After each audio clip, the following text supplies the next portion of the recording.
hablando sobre algunas definiciones, como la presión arterial. ¿Qué es la presión arterial? Es la fuerza que ejerce la sangre sobre las paredes arteriales al circular por el organismo. Es medido por un tensiómetro y su valor normal es de 120 sobre 80 milímetros de mercurio.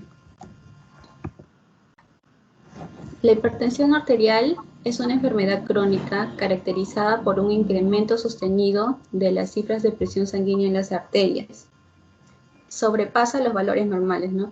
Por ejemplo, al lado derecho tenemos una clasificación de la presión arterial, que tenemos a la presión sistólica y presión diastólica. La presión sistólica se refiere a la presión arterial generada cuando se contrae el corazón, y la presión diastólica es la presión arterial cuando el corazón se relaja o bien se está llenando nuevo. Entonces, una presión de 120 sistólica sobre 80 diastólica sería una presión normal. Una presión elevada sería de 120 a 129 en la presión sistólica y menor a 80 en la diastólica. Y ya hablamos de hipertensión grado 1 cuando la presión sistólica es de 130 a 139 y la presión diastólica de 80 a 89. Una hipertensión de grado 2 sería en la presión sistólica mayor a 140 y diastólica mayor a 90 milímetros de mercurio. Ya, ahora voy a hablarles acerca de los factores que intervienen en la presión arterial. Acá tenemos al gasto cardíaco y a la resistencia periférica. Gasto cardíaco por resistencia periférica, la tensión arterial. El gasto cardíaco va a estar comprendido por el volumen sistólico y la frecuencia cardíaca. El volumen sistólico es la fuerza con la que sale la sangre de los ventrículos y esta va a depender del volumen intravascular con el equilibrio del sodio. Y la frecuencia cardíaca es la cantidad de latidos en un minuto y está controlada por el sistema nervioso autónomo.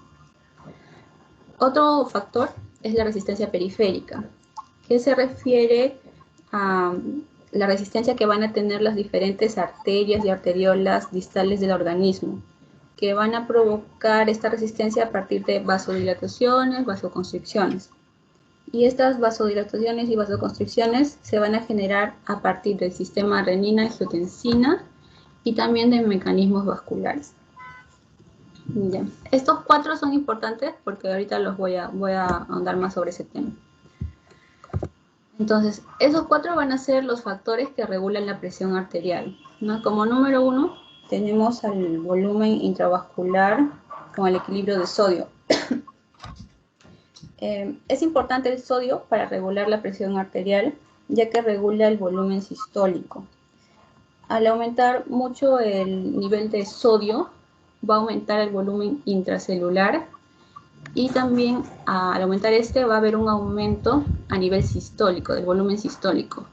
Esto va a generar un aumento en el gasto cardíaco y por lo tanto va a aumentar la presión arterial, como una cadena. El segundo factor es el sistema nervioso autónomo, que está comprendido por el simpático y el parasimpático, como ya sabemos, ¿no? Regula la presión arterial a partir de las catecolaminas como la adrenalina, noradrenalina, dopamina. ¿No? Sabemos que en el corazón existen receptores beta-adrenérgicos, beta 1, entonces la adrenalina va a actuar acá a nivel de esos receptores y va a generar que el miocardio aumente las contracciones, ¿no? Y al aumentar va a haber un aumento también del gasto cardíaco y de acá se va a aumentar la presión arterial, ya que tiene un efecto inotrópico positivo, ¿no? De contracción. ¿Ya? Otro factor es el sistema renina-angiotensina-aldosterona, que es muy conocido, ¿no? A ver, empiezo por acá. Tenemos acá el riñón, que va a producir lo que es renina.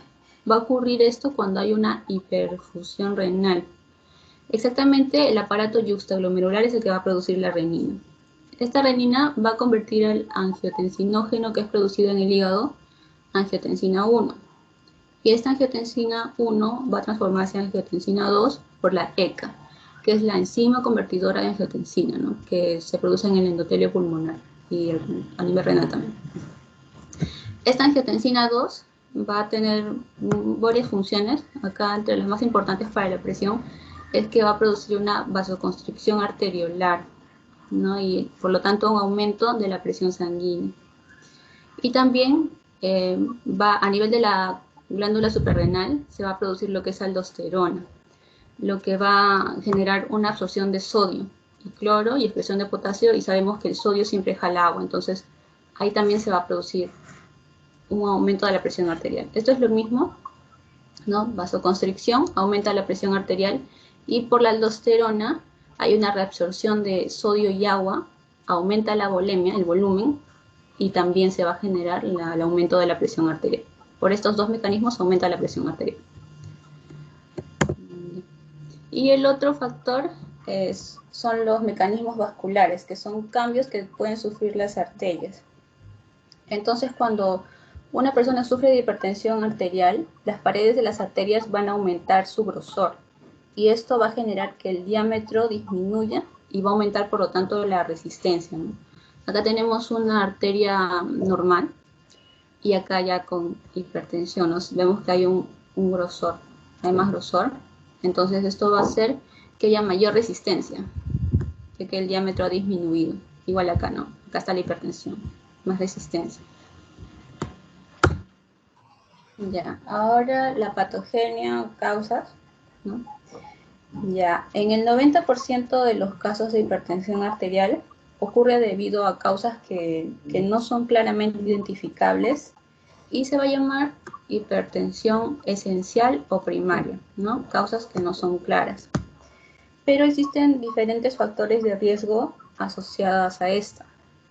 Por ejemplo, la vejez, la obesidad, una dieta rica en sal y también el sedentarismo, que se pueden mejorar, excepto la vejez, claro, con unos cambios de estilo de vida. Esa es la hipertensión primaria. Y la hipertensión secundaria ocurre en el 10%, este es en el 90% y este es en el 10%, y acá sí se puede identificar causas, ¿no? Que es la secundaria. Por ejemplo, todo lo que limite el flujo sanguíneo al riñón puede causar hipertensión arterial. Tenemos a la arteriosclerosis, vasculitis, disección aórtica. Esto debido a que el riñón participa en la regulación de la hipertensión arterial, como ya lo hemos visto. Recordemos que el riñón secreta renina, que ayuda a absorber agua de manera indirecta, claro, después de pasar todo el proceso renina, angiotensina, aldosterona, y esto genera una volemia, mayor flujo sanguíneo, y por lo tanto va a aumentar la presión, ¿no? La renina retiene agua, mayor volumen sanguíneo y por lo tanto una hipertensión. Eso sería todo, doctor. Gracias. Muy bien.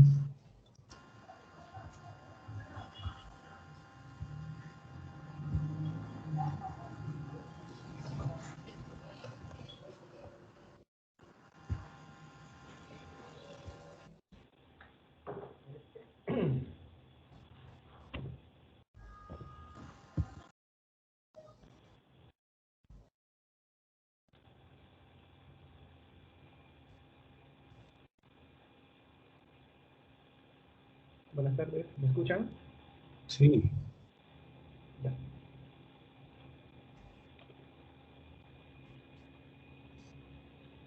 Bien. Empezando con exposición, yo soy el alumno Romero Cerrón Guido Luis y voy a hablarles sobre algunos fármacos antihipertensivos.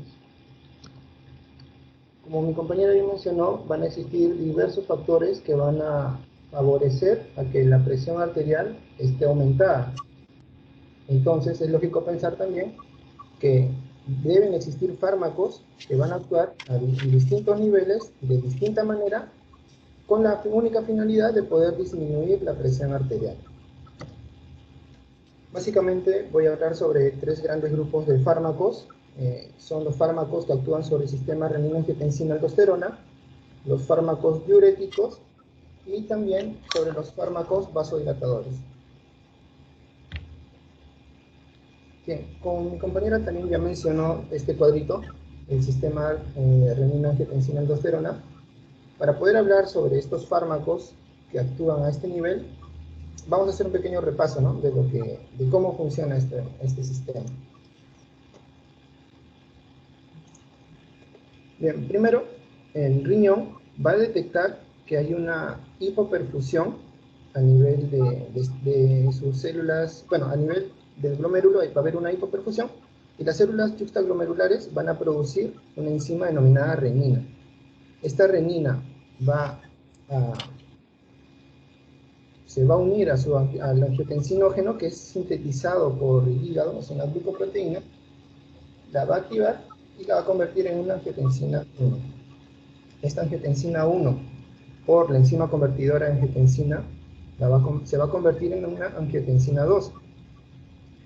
Y la angiotensina 2 va a tener la característica de presentar múltiples receptores en distintos órganos.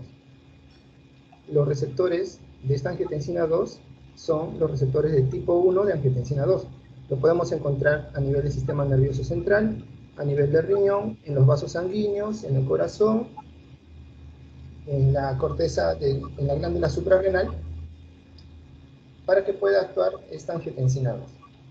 Por ejemplo, a nivel de la hipófisis, en el lóbulo posterior, esta angiotensina 2 va a estimular a estos receptores para que puedan secretar la hormona antidiurética. Y así, de esta manera, se reabsorba agua a nivel de los túbulos renales. Asimismo, la angiotensina 2 va a tener una acción vasoconstrictora en las arteriolas a nivel de la corteza, de la glándula suprarrenal. Va a estimular la secreción de aldosterona, y esta aldosterona lo que va a hacer es va a provocar una reabsorción de sodio, cloro y agua, aumentando también la volemia, y va a tener una acción a nivel del sistema de la actividad simpática. Entonces, todos estos factores van a hacer o van a contribuir a que aumente el volumen efectivo en la circulación. Y en un sistema sano, normal, esto hace que aumente la perfusión del aparato yuxtaglomerular y se regule la síntesis de renina, ¿sí? Entonces, esto ocurriría en una persona normal. Aumenta y se disminuye. Pero en una persona, por ejemplo, que tiene insuficiencia renal y no puede disminuir la síntesis de renina, allá comienzan los problemas, porque siempre va a estar elevada la presión por todos estos factores que mencioné. Entonces, vamos a pasar a hablar sobre los inhibidores de la renina. Aquí en este tipo de fármaco vamos a tener al lisquireno, el cual se va a unir al centro activo de esta enzima, que es la renina, y ya no va a poder, la renina no va a poder unirse a su sustrato, que es el angiotensinógeno, para producir angiotensina 1. De esta manera, pues, se corta desde un inicio el sistema renina-angiotensina-aldosterona, que contribuye al aumento de la presión arterial. Los efectos farmacológicos que va a provocar este inhibidor de renina, bueno, se menciona que tiene un efecto nefroprotector, también reducen la hipertrofia cardíaca asociada a la hipertensión y mejoran la función cardíaca en los pacientes con insuficiencia cardíaca. Con respecto a sus características farmacológicas, va a tener una biodisponibilidad muy baja, sin embargo, le va a alcanzar para que pueda cumplir su función hipotensora. La eliminación de este fármaco es predominantemente biliar y va a tener interacciones con los alimentos. Es por eso que se recomienda que se administre separado de las comidas. Con respecto a las reacciones adversas, por lo general se va a presentar cefalea, dolor abdominal, diarrea, náuseas, fatigas y dolor de espalda. Y no va a presentar interacciones con otros fármacos. Eso es lo bueno de este medicamento. Hasta aquí con los inhibidores de la renina. Ahora vamos a hablar sobre los inhibidores de la enzima convertidora de angiotensina. Vamos a tener a tres grandes grupos: a los inhibidores que van a contener el grupo sulfidrilo, como el captopril; a los inhibidores que contienen el grupo dicarboxilo, como el enalapril; y a los que contienen el grupo fosfato, como el fosinopril. Bien, una vez que se produjo el angiotensinógeno y se unió la renina y se activó la angiotensina 1, El siguiente paso es que la enzima convertidora de angiotensina transforma esta angiotensina 1 en angiotensina 2 para que cumpla su acción hipertensora. Pero con el inhibidor de la enzima convertidora de angiotensina, la IECA, ¿qué cosa va, o cómo va a actuar esta enzima convertidora, perdón, este inhibidor? Pues se va a unir al átomo de zinc de esta enzima convertidora de angiotensina, inhibiendo su función.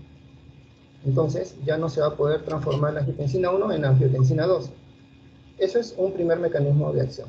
Otro mecanismo de acción es que la enzima convertidora de angiotensina constantemente está disminuyendo la función de la bradicinina, pero la IECA al bloquear a esta enzima, a esta ECA, pues va a quedar la bradicinina libre, ¿sí? Para que pueda activar a sus receptores tipo 2 de bradicinina en el endotelio. Y de esta manera se puedan liberar prostaglandinas y óxido nítrico, los cuales van a ser potentes vasodilatadores. Con respecto a su efecto farmacológico, bueno, disminuyen la presión arterial y van a mejorar la función cardíaca en los pacientes con insuficiencia cardíaca. Asimismo, van a mejorar las lesiones orgánicas producidas por la hipertensión arterial y van a reducir la progresión de la neuropatía diabética. Con respecto a las características farmacocinéticas, lo que me llama mucho la atención es la interacción farmacológica que van a tener estos medicamentos IECAs. Cualquiera de estos IECAs, si se combina con un AINE, va a disminuir la producción de prostaglandinas y esto hace que disminuya su efecto hipotensor. Asimismo, si se combina con un antiácido como los inhibidores de la bomba de protones, esto hace que disminuya la absorción de las IECAs también y no van a poder cumplir su función, ¿no?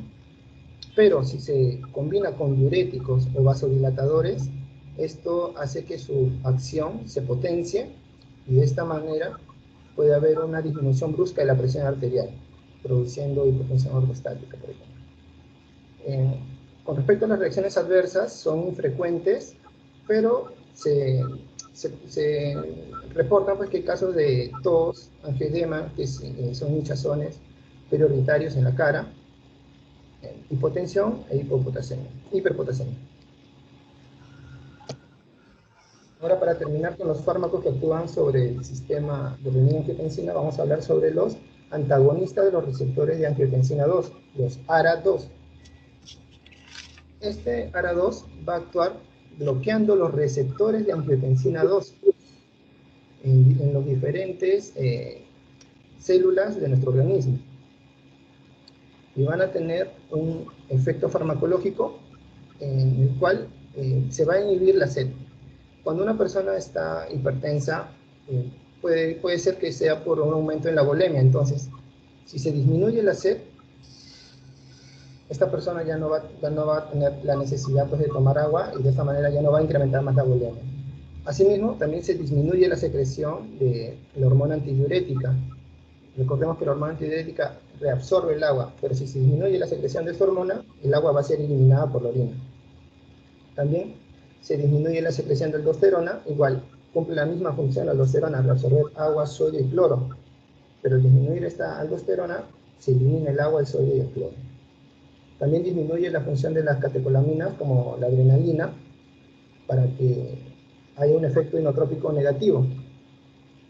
También disminuye el tono simpático y aumenta el flujo sanguíneo renal, para que se elimine más líquido. Y aumenta la diuresis y la natriuresis también. Con respecto a las características farmacológicas, en estos fármacos ARA2 vamos a tener a los losartán, valsartán, candesartán. Y el candesartán, por ejemplo, no tiene una interacción con los alimentos. Quiere decir que se puede dar junto con las comidas. Al igual que el losartán, que su interacción es muy mínima. Pero el valsartán sí no se recomienda dar junto con los alimentos, ¿no? Y con respecto a las reacciones adversas, pues tiene un efecto patológico sobre los fetos. También va a causar hiperpotasemia en pacientes con nefropatías, y esto es peligroso porque les puede provocar paros cardíacos. Entonces, hasta aquí con los fármacos que actúan sobre el sistema de renina-angiotensina-aldosterona. Ahora vamos a hablar sobre los fármacos diuréticos. Y vamos a tener al inhibidor de la anhidrasa carbónica, como la acetazolamida. Bien, a nivel del túbulo contorneado proximal, en la luz del túbulo, vamos a tener al bicarbonato de sodio, el cual se va a disociar, ¿no? En ion sodio y en ion bicarbonato. Este ion sodio va a ingresar a la célula del túbulo proximal mediante un cotransporte de sodio-hidrógeno. Y el sodio va a continuar por una bomba sodio-potasio hacia la circulación. El sodio va a regresar a la circulación. Pero recordemos que había ingresado a la célula del túbulo contorneado proximal por un cotransporte con el hidrógeno. Quiere decir, ingresa sodio y sale hidrógeno. Entonces, vamos a tener en el medio, en la luz del túbulo proximal, vamos a tener hidrógeno y ion bicarbonato. Mediante una isoenzima citoplasmática tipo 2, estos dos iones se van a unir formando el ácido carbónico. Y mediante una enzima denominada la anhidrasa carbónica, este ácido carbónico se va a disociar en una molécula de agua y una molécula de CO2. Esta molécula de agua va a ingresar otra vez al túbulo proximal, a las células del túbulo proximal, y junto con una molécula de CO2 proveniente de la sangre o del metabolismo de esta célula, junto con la anhidrasa carbónica, otra vez van a formar el ácido carbónico. Este ácido carbónico se va a disociar en hidrógeno y en ion bicarbonato, y el ion bicarbonato va a regresar a la sangre. Ahora, vemos que la molécula de agua ha ingresado, ¿no? Entonces, se está reabsorbiendo. Y lo que se busca con este inhibidor de la anhidrasa carbónica justamente es inhibir esta enzima anhidrasa carbónica para que el agua ya no vuelva o no ingrese a las células y otra vez se cumple el ciclo. Esa va a ser la función, de eliminar agua. Este fármaco va a tener una absorción, se absorbe bien en el aparato gastrointestinal, va a estar altamente unido a proteínas como la albúmina. Su metabolismo no se metaboliza, se elimina, se excreta por la vía renal. Tiene un inicio de acción de 30 minutos y con una concentración máxima de 2 horas, una semivida de 5 horas, y la excreción es renal y va a ser completa en las 24 horas. Con respecto a las reacciones adversas, se ve que puede producir acidosis metabólica con hipercloremia, fosfaturia e hipercalciuria. Ahora vamos a hablar sobre los inhibidores de los cotransportadores de sodio, potasio y cloro, o los conocidos como los diuréticos de ASA. Y aquí tenemos un conocido que es la furosemida. ¿Qué ocurre aquí? Lo normal es que mientras más nos acerquemos mientras más nos acerquemos al glomérulo o a la cápsula de Bowman, la reabsorción de agua y sodio o electrolitos va a ser mayor. Entonces, a nivel del asa de Henle y a nivel del asa de Henle se va a reabsorber agua, y a nivel del tubo ascendente del asa de Henle vamos a tener un transportador de sodio, potasio y cloro, el cual va a funcionar gracias a una bomba ATP asa sodio-potasio, el cual va a producir la energía para que de manera, disculpen, se me dio la palabra, de manera sincrónica o sinérgica, perdón, se reabsorba agua y estos electrolitos como sodio, potasio y cloro. Pero ¿qué pasa cuando usamos la furosemida o se le administra a un paciente la furosemida? Se va a inhibir a este cotransportador, y si se inhibe este cotransportador ya no se va a absorber sodio, ni potasio, ni cloro, y tampoco el agua, ya que actúan de manera sinérgica, actúan juntos y al mismo tiempo. Entonces vamos a tener a nivel de los túbulos grandes cantidades de agua sodio y potasio. Entonces, los fármacos, los efectos farmacológicos que se van a presentar es la hipernatremia hipovolémica, ya que se va a eliminar mayor cantidad de agua que sodio. Está indicado en el edema cardíaco, hepático y renal. También se recomienda usar en el edema agudo de pulmón, en las urgencias hipertensivas y en la hiperpotasemia, hipernatremia e hipercalcemia. Sus reacciones adversas es que producen alcalosis metabólica hipoclorémica asociada a hipopotasemia por la eliminación de potasio, hidrógeno y cloro. Ya para terminar con estos fármacos diuréticos, vamos a tener a los inhibidores del cotransporte de sodio y cloro, que son las tiacidas, Y lo normal es que a nivel de las células epiteliales de la porción proximal del túbulo contorneado distal, el sodio se reabsorba a través de un cotransportador sodio-cloro.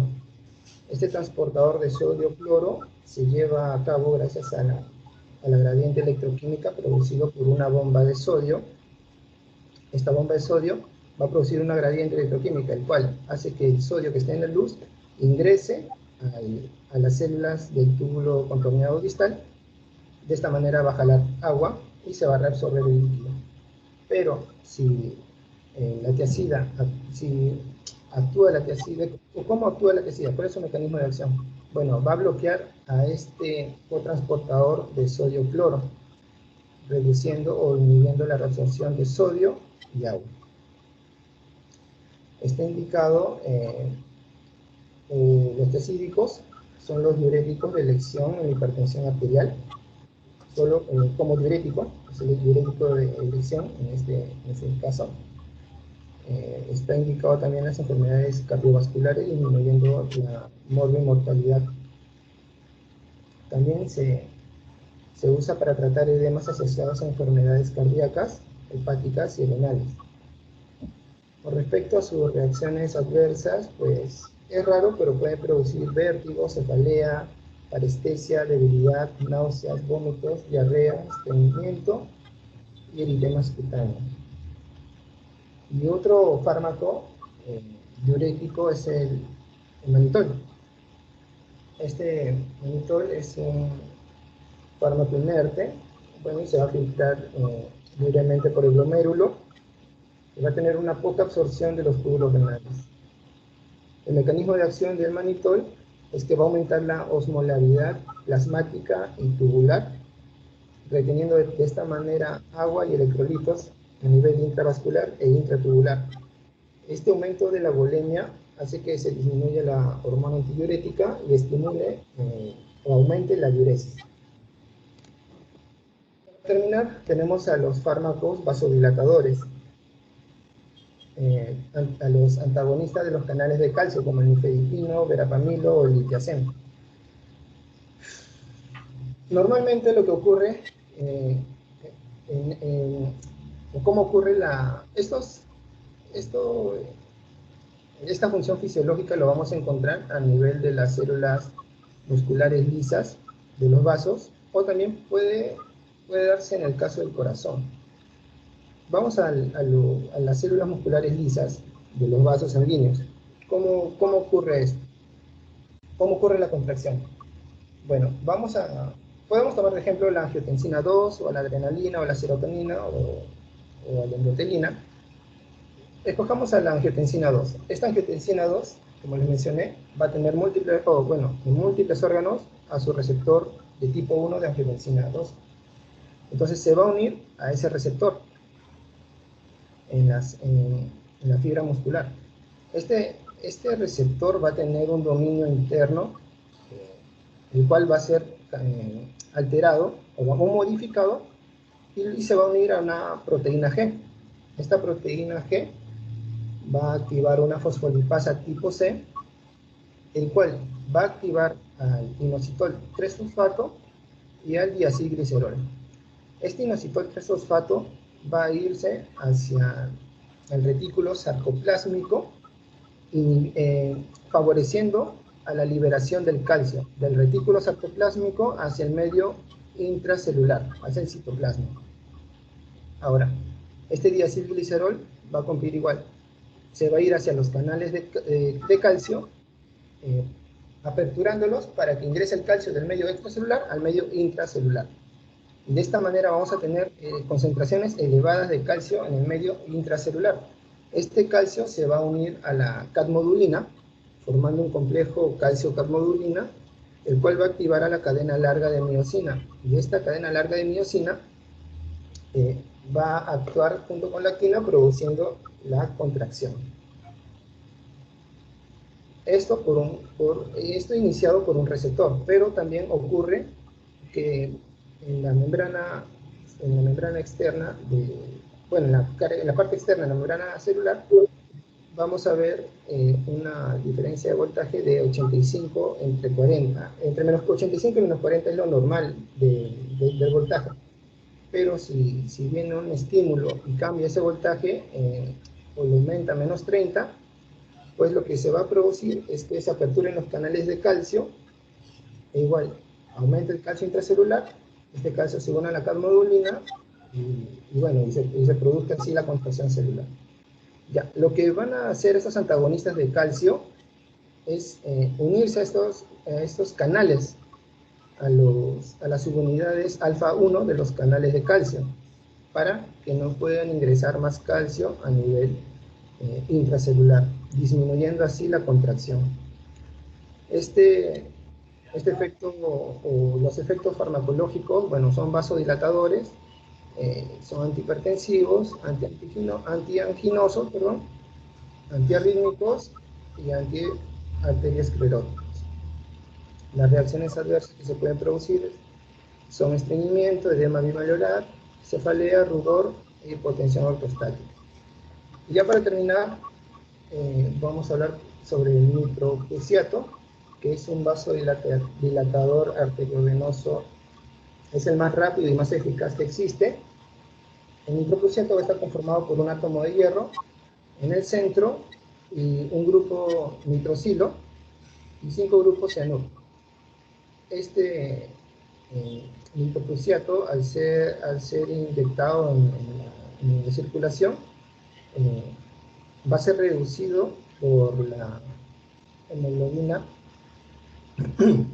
por la oximoglobina, y vamos a tener al cianuro y al óxido nítrico.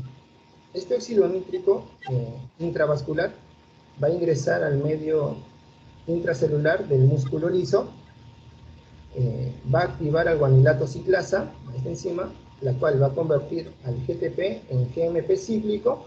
Este GMP cíclico lo que va a hacer es disminuir las concentraciones de calcio intracelular, las va a mandar hacia el retículo sarcoplásmico, y si se disminuyen las concentraciones de calcio intracelular, pues se disminuye las contracciones de este músculo. Está indicado como fármaco de elección para tratar los cuadros hipertensivos de emergencia. También está indicado en tratamiento de insuficiencia cardíaca grave y en el aumento de la presión capilar pulmonar. Las reacciones adversas que puede producir es la hipotensión, náuseas, vómitos, palpitaciones, ansiedad, síncope, y bueno, eso sería todo. Pues... Muy bien. Muy bien. ¿Preguntas? ¿Preguntas o aportes que quieran hacer antes de empezar la discusión?